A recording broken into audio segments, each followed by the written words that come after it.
So it looked like a lot of what you had back there was bath safety stuff, shower chairs and benches and stuff. There's not really a ton you can do to repair those. Typically, if they break, like it's the push buttons or the feet wear out, you can order extra feet for them online.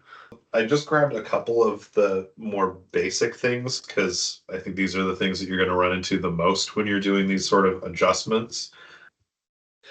So with these guys, any wheelchair, the number one thing you're gonna have to do is make sure that the brakes are tight. And it's just tension. So the closer the brake is to the wheel, the tighter the brake. And you just adjust it with this one screw. So you slide that out, and this whole thing will just slide up and down. And then you can get it so that it's snug, tighten that back up. It's good to go. On the other wheelchairs where the brakes are on the side, it's the same thing. It's just a 7/16 socket. So super easy. Most of the tools that you need to repair these are very basic. My toolkit has like a hammer for those frustrating things, but I mostly use needle nose pliers, some other pair of pliers, a set of screwdrivers, and a basic socket set. And that's like pretty much it. Um, there's not much on these chairs or the standard manual wheelchairs that you can adjust with tools. Seat height is fixed. So you pretty much, all you're really going to be looking to do is make sure that the armrests are secure. There's just two regular Phillips screws on the underside. Make sure that the brakes are tight. So with these walkers and with the knee scooters, I'll show in a second. Number one thing to adjust is the brakes. Always, that's the safety concern. And it's just a tension cable. So when you pop down this, it pulls this cable and tightens the brake there. So when you're looking to adjust these things, all you're looking to do is just increase the tension on the cable. So you can do that in one of two places. You can either do it here or you can do it up here. So there is, and you can probably see this the best, there's just a little threaded piece here, and then there's a little nut there. So if you twist this threaded piece to pull it this way and then move that nut down to increase the tension, that's how you tighten the brakes. So that's the number one thing. The touchy point is that it's got to be tight enough that the brakes lock, but not so tight that people can't operate the handles. But I would rather err on the side of somebody needing to use two hands to unlock these than err on the side of this thing shooting out from behind somebody when you adjust it. So it's the same thing when you're adjusting it here. So you can see this little knurled bit, this little bit with the grooves. That's the part that you need to twist to move out. Righty tighty, lefty loosey. You'd be twisting it left counterclockwise to pull it out. And then this is the little nut that you would just tighten down to hold it in place. So you can adjust it in either spot. Sometimes you will see that people have adjusted this all the way out, like it's as much as it can go because this thing has just been beat to crap. And in that case, you can sometimes, some of them will have a little nut down here at the bottom that will allow you to manually pull the cable down with a pair of pliers and tighten it to shorten the cable up. But I figure if you're at that point, probably too old, too far gone to worry about. Would you then just simply replace the tire to give it more traction? Yeah, that's the number one thing that the wheels just wear down over time. With most of these guys, they've got the metal brake here, so it's pretty rare for that to wear out, but you will see that sometimes. It'll just sort of round out over time. But yeah, you can replace the wheels. They're not all universal, so you can't always take a wheel off of one of these and put it onto another one. But as long as the brand is the same, it's usually fine. And most of them will be stickered somewhere, so you'll know what the brand is. And then, yeah, if you're not ordering parts, then replacing the wheels is that's pretty much going to be what it is. You'll just Frankenstein some of them together. With the wheels, if I was just going to like overhaul this thing top to bottom, I'd pull all of the wheels off. I'd pull whatever gunk is built up in there, hair, thread, yarn, tinsel, whatever else gets wrapped up in there. And on these guys, it's just this outside nut. So you just need like a pair of pliers or a socket to get them off. On this one, it's a nut and a hex wrench bolt. So you would need a set of Allen wrenches or hex wrenches and just a regular pair of pliers to get those off. And you can see the bearing that's popped out. Yeah. That's why your wheels are wobbly. So on either side, inside that wheel, there's two bearings, one on either side, and they wear out over time. So you'll lose the little balls out of the ball bearing, and then the wheel's not going to fall off. Like, it's not dangerous to use, but it's just going to wobble forever. And once the bearing is broken, it's just not effective to try to fix it. Like those upright walkers, the real benefit of these is for people who can't put downward pressure on their wrists, whether it's that's the surgery they're recovering from, whether it's arthritis. It allows you to put the downward pressure on your forearms instead. Okay. So they're useful for that. They're also really useful for folks who maybe they had a stroke and lost use of one of their arms or their hands. So instead of having to hold onto the handle, you can use the strap to hold your arm in place. That way, when you're lifting the walker to get over things, you don't have to hold it with the one hand. They are adjustable for a bunch of different measurements. But when I'm setting somebody up with these, I always set the walker height first, and then I start messing with the platform attachments. So get the walker to a good height for them to use if the platform attachments aren't on there, Okay. and then worry about setting the attachments up. And you've got knobs here on these brackets to go up and down overall. And then you've got 4 knobs on the inside here. These 2 let you adjust the position of this plate. You can slide it forward and backwards. You can adjust it at an angle, whatever is best for the patient or the customer or the client. And then these 2 allow you to adjust the handle.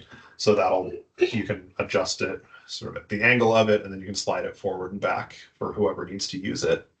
And then if you wanted to just take these off or you just needed one of them, it's super easy. You just take these knobs off and the brackets just come right off.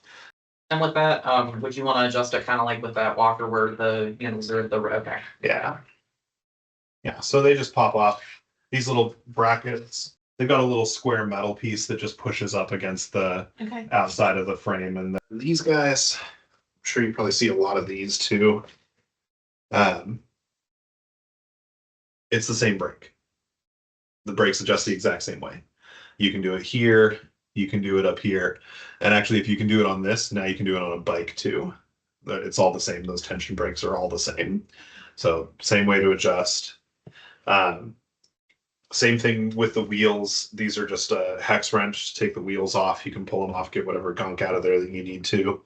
And then if you're looking to fold these guys down, so you got a release lever here that some of them are. Oh, one's got a little lock. So that just folds down, and then most of them will have a little release, so you can't see it.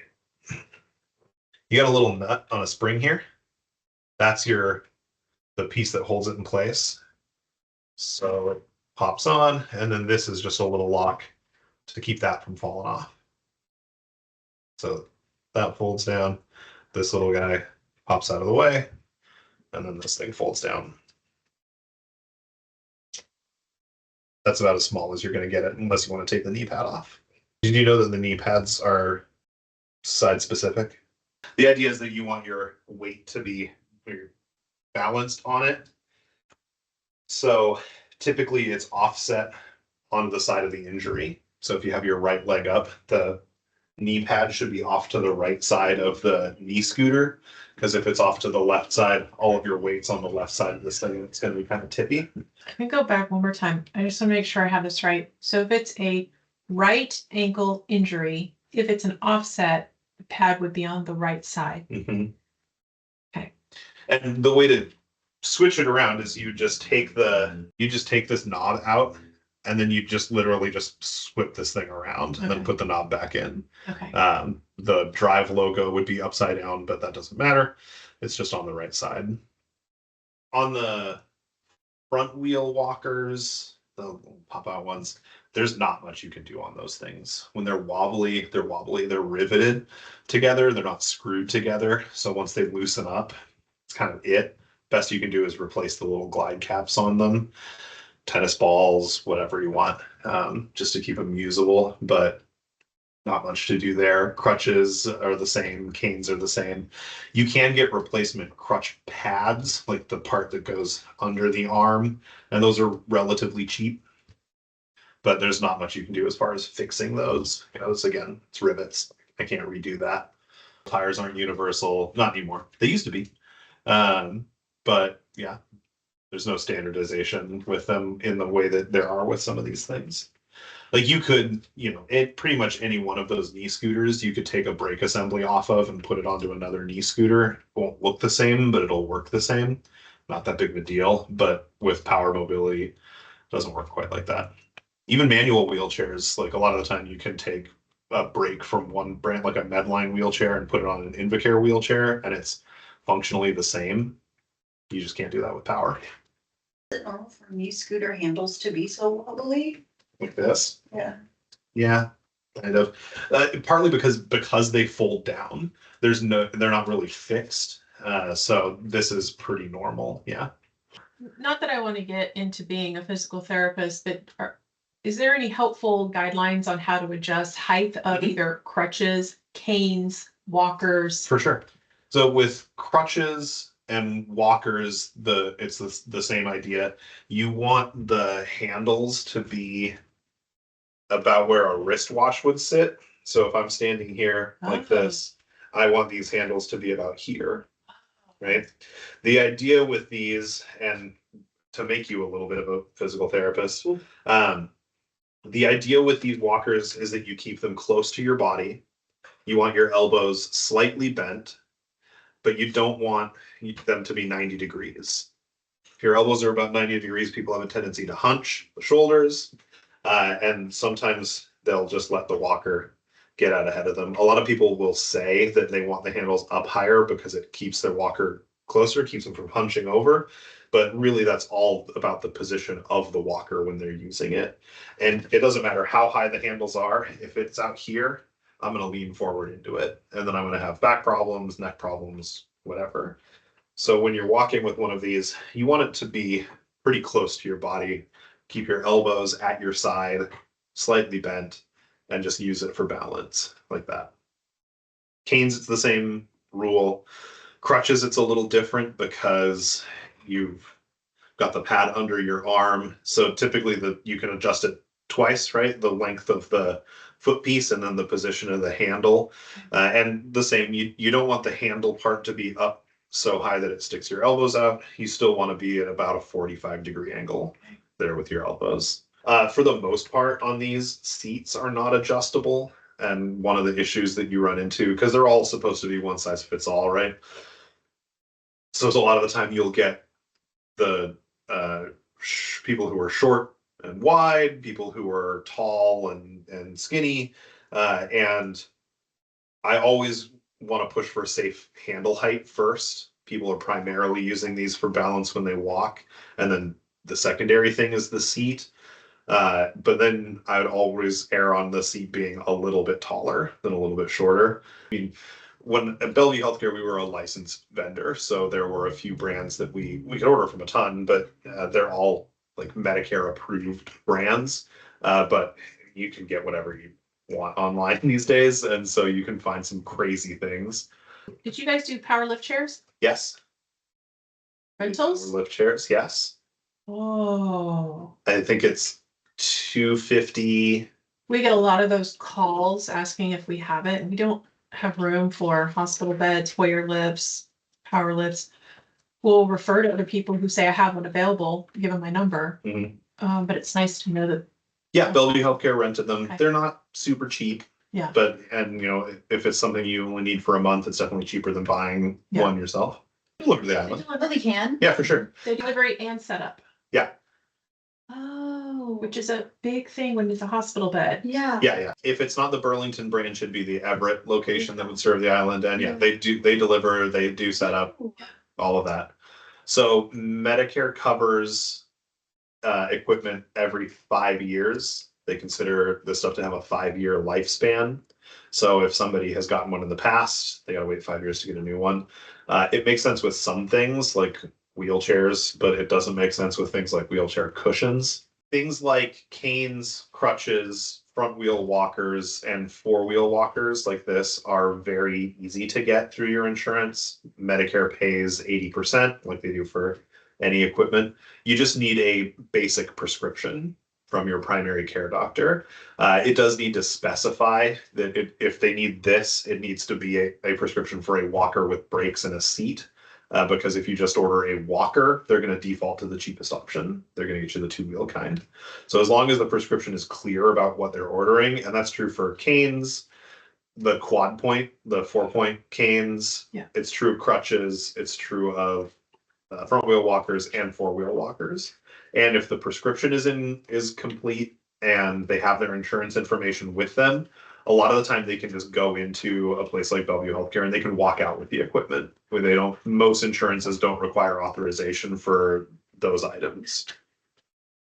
Now, when it comes to wheelchairs, that's a little bit more involved. Typically they need supporting notes or chart notes from their doctor that specify what kind of wheelchair they need and why. And sometimes that can involve a physical therapist getting involved and going through a seating evaluation. But once those things are taken care of, there's really the sky's the limit on what products Medicare can cover. They can cover a wheelchair. If you are in the wheelchair more than a few hours a day, they'll cover a cushion. If you have posture issues and need like extra lumbar support, they'll cover backrests. If you need leg rests that elevate, they're not just the regular foot rests, those can be covered too. Everything at 80%. So the more you add, the more of a copay the person has to deal with, unless they have a secondary insurance provider. The nice thing about having a secondary insurance is that if it's something that Medicare will pay for, the secondary automatically covers it. So there's no debate with them about it. And then you get your stuff covered at 100%. They will do power mobility too. The threshold for moving from one category up to another is your physical ability. So say you need a walker for balance, but you can only do 15-20 steps before you need to stop and take a break, or you can do 3 blocks but you need to stop and take a break. That qualifies you for one of these. If you can't walk more than a few steps, maybe you can balance okay if you're standing, but you can't go from your bedroom to the bathroom, that basically qualifies you for a wheelchair. And then if you can't push a manual wheelchair because of weakness, shoulder injury, that sort of thing, you can't navigate a wheelchair from your bedroom to a bathroom, that qualifies you for power mobility. And it's going to be something simple unless you have compounding diagnoses, and then really you can get a $70,000 power chair covered through traditional Medicare. Just depends on your needs, your diagnoses, and the notes that your doctor and PTs can provide. Is that every 7 years or 5 years, no power? 5. It's the same. Yeah. And if you get equipment through your insurance, the way they're doing a lot of it now is that they're basically like a rent to own model. So Medicare will pay a monthly rental cost to the vendor for the first 13 months. And then after that, the equipment is owned. The nice thing about that for the patient, for the person using it, is that during that first year, it's not their responsibility to maintain it. It's the company they're renting it from. It's their responsibility. So if you get a chair and something goes wrong with it, it's on the person you got it from to fix it. But even after that point, regular repairs are covered through your insurance. If Medicare paid for a walker or a wheelchair or a power wheelchair, they'll pay for repairs to it. So it's not a bad idea to try and get people to go that direction if they have a secondary insurance or they can afford the copays, because then they're getting something that will be maintained. Medicare will not pay for accessories on their own. So if you have somebody who gets a wheelchair from you, but they want a cushion for it, Medicare won't pay for it. They need to have provided you the wheelchair before they will provide you accessories for it. One of the weird things, now that I'm on the subject of accessories, that comes up every now and then is pressure relief cushions, Roho cushions, those inflatable ones. Everybody's seen those things. So those can be covered through Medicare. They're normally like $400 or so if you buy them retail.